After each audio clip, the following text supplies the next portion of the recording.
ప్రకటన గ్రంథము 2వ అధ్యాయము 4వ వచనం. అయినను మొదట నీకుండిన ప్రేమను నీవు వదిలితివి, నేను నీ మీద తప్పు ఒకటి మోపవలసి ఉన్నది. 5వ వచనం. నీవు ఏ స్థితిలో నుండి పడితివో అది జ్ఞాపకము చేసుకొని మారు మనసు పొంది ఆ మొదటి క్రియలను చేయుము. అట్లు చేసి నీవు మారు మనసు పొందితేనే సరి, లేని యెడల నేను నీ యొద్దకు వచ్చి నీ దీపస్తంభమును దాని చోట నుండి తీసివేతును. పిల్లరా, ఈ వచన భాగములో ఈ 2 వచనాల్లో వ్రాయబడినటువంటి మాట, దేవుడు మరొక్కసారి తనకిష్టమైన బిడ్డలుగా తన చేత ఏర్పాటు చేయబడినటువంటి మనలను చేసే నిమిత్తం ఆయన మాట్లాడుతున్న మాట, అయినను మొదట నీకుండిన ప్రేమను నీవు వదిలితివని నీ మీద నేను ఒక తప్పు మోపుతున్నాను అని దేవుడు మాట్లాడుతూ ఉన్నాడు. ప్రియ సహోదరి సహోదరుడా, దేవునికి ఇష్టమైనటువంటి ప్రియులారా, ఈ మాటను వింటున్న నా ప్రియమైనటువంటి వారులారా, ఈ మాటను గమనించాలని కోరుతున్నాను. దేవుడు అంటున్నాడు, ప్రారంభంలో నీకున్న ప్రేమను నీవు విడిచిపెట్టావు గనుక నీ మీద ఒక తప్పు నేను మోపుతున్నాను. ఈరోజు మనం ఇతరుల మీద ఏదైనా చిన్న లోపం వస్తే, మనకేదైనా చేస్తానని చేయకపోతే, ఇస్తానని ఇవ్వకపోతే, మాట ఇచ్చి తప్పితే, వస్తానన్న టైంకి రాకపోతే, చాలాసార్లు మనం వాళ్ళ మీద నిందలు వేసేసి తప్పులు మోపేస్తాం. నిందారోపణ చేయడం మనకు చాలా తేలిగ్గా సులువుగా చేసేస్తాం. అయితే ఈరోజు ఆయన అంటున్నాడు, మన మీద ఆయన ఒక తప్పు మోపుతున్నాడట. మన మీద దేవుడు ఒక నిందారోపణ చేస్తున్నాడు.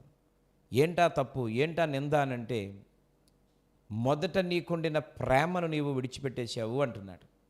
నిజమే పిల్లలు, ఆలోచించండి ఒకసారి. నిజంగా ప్రభు అయిన యేసుక్రీస్తు ప్రభు వారి నీ జీవితంలో నిజంగా ఆ రోజుల్లో చేసిన కార్యాలు, చేసినటువంటి అద్భుతాలు, నిజంగా అవన్నీ సామాన్యమైనవి కావు.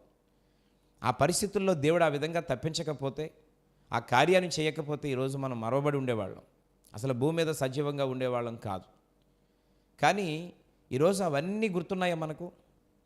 ఎన్ని కష్టాలు పడ్డామో, ఎన్ని ఇబ్బందులు అనుభవించామో, ఎంత దరిద్రమైనటువంటి పరిస్థితుల్ని నిజంగా అనుభవించామో, నరకాన్ని చూసామో మనకు జ్ఞాపకం రావాలి పిల్లరా. ఆ ప్రారంభ దినాలలో అలాంటి పరిస్థితుల నుంచి బయటకు వచ్చినప్పుడు ఆ ప్రభు పట్ల చూపినటువంటి ప్రేమ, ఆసక్తి, ఆ ఉద్యమం, ఆ ఆతృత రాను రాను రాను రాను ఈరోజు తగ్గిపోయింది. ఆ మొదట్లో ఉండే ప్రేమ ఈరోజు యేసయ్య నిన్ను ప్రేమించాడు కాబట్టి ఆ పరిస్థితుల నుంచి విడిపించాడు. ఈరోజు ఆ ప్రేమ నీలో ఉంటే, నీలాగా నరకాన్ని అనుభవిస్తున్న వారికి సువార్త చెప్పాల్సిన బాధ్యత మన మీద ఉంది. ఆ ప్రేమను పంచాల్సిన బాధ్యత మన మీద ఉంది. ఆ ప్రారంభంలో చూపినటువంటి ఆప్యాయత, ప్రేమానురాగాలు ఈరోజు నిజంగా అన్ని విషయాల్లో చల్లారిపోయినాయి. దేవుని విషయంలో చల్లారిపోయినవి. సేవకుల పట్ల, సంఘం పట్ల, పరిచర్య పట్ల, ఆత్మల రక్షణ పట్ల, సువార్త ప్రకటించే విషయంలో, దేవుని కార్యాలు చేసే విషయంలో ఆ ఆసక్తి తగ్గిపోయింది, ఆ ప్రేమ తగ్గిపోయింది. దేవుడు అంటున్నాడు, ఈరోజు నీ మీద నీకు నింద మోపుతున్నాను, తప్పు మోపుతున్నాను. ఈరోజు ఆ నిందను, ఆ తప్పును వేసుకోవాల్సిన బాధ్యత, తొలగించుకోవాల్సిన బాధ్యత మన మీద ఉంది అని దేవుడు జ్ఞాపకం చేస్తున్నాడు.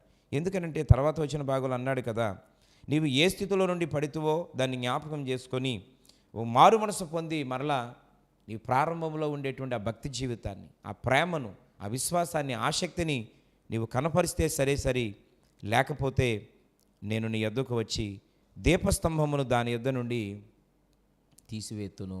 పిల్లారా, ఈరోజు ఇవన్నీ మర్చిపోయి నా పరిస్థితి బాగుంది, నేను చక్కగా వెళ్ళిపోతున్నాను, చాలా వెలుగుగా ఉంది నా జీవితం అని నువ్వు అనుకుంటే, దేవుడి సందర్భంగా ఖచ్చితంగా తెలియజేస్తున్న మాట ఏంటంటే, ఆ ప్రారంభంలో ఉండే ఆసక్తి, ఉద్యమం, ప్రేమ ఇవన్నీ నీవు విడిచిపెట్టేశావు. తిరిగి ఆ పరిస్థితిని జ్ఞాపకం చేసుకొని, దేవుడు చేసిన అద్భుతాలను జ్ఞాపకం చేసుకొని, కృతజ్ఞత కలిగి ఇప్పటికైనా మార్పు చెంది మొదటి కంటే మరింత ఉజ్జీవంగా నీవు నడవకపోతే దీపస్తంభము నుండి ఆ దీపాన్ని తీసేస్తాను అంటున్నాడు. అంటే మన యొక్క కుటుంబము, మన జీవితము చీకటైపోద్ది, అంధకారం అయిపోద్ది అనేటువంటి భావాన్ని తెలియచేస్తున్నాడు. ఈరోజు ఇప్పటికే ఒకవేళ పరిస్థితులు అంధకారంగా ఉన్నాయా? ఇప్పటికే చీకటి జీవితాన్ని అనుభవిస్తూ ఉన్నావా? ఇప్పటికే చేదు అనుభవాలలో నీవు ఇబ్బంది పడుతూ ఉన్నావా? దానికి కారణం దేవుడు జ్ఞాపకం చేస్తున్నాడు. ఆ మొదటి ప్రేమను తిరిగి ప్రారంభించు. ఆ మొదటి ఉజ్జీవాన్ని తిరిగి మళ్ళీ ప్రారంభించు. ఆ మొదట్లో ప్రభువులో ఉన్న ఆ ఆసక్తి, ఆ ఆశ, ఆ తపన ఈరోజు తిరిగి మళ్ళీ ప్రారంభించు. ఈ నీకున్నటువంటి చీకటి నుంచి విడుదల పొందుతాం. పేదరికము నుండి, దుఃఖము నుండి, ఆవేదన నుండి, రోగము నుండి, సమస్యల నుండి విడుదల పొందుతాం. విడుదల పొందాలి అనంటే ఆ మొదటి ప్రేమను తిరిగి ప్రారంభించు. ఆ మొదటి ఉజ్జీవాన్ని తిరిగి ప్రారంభించు. ఆ మొదట్లో ఉన్న ఆసక్తిని తిరిగి ప్రారంభించు అని దేవుడు మాట్లాడుతున్నాడు.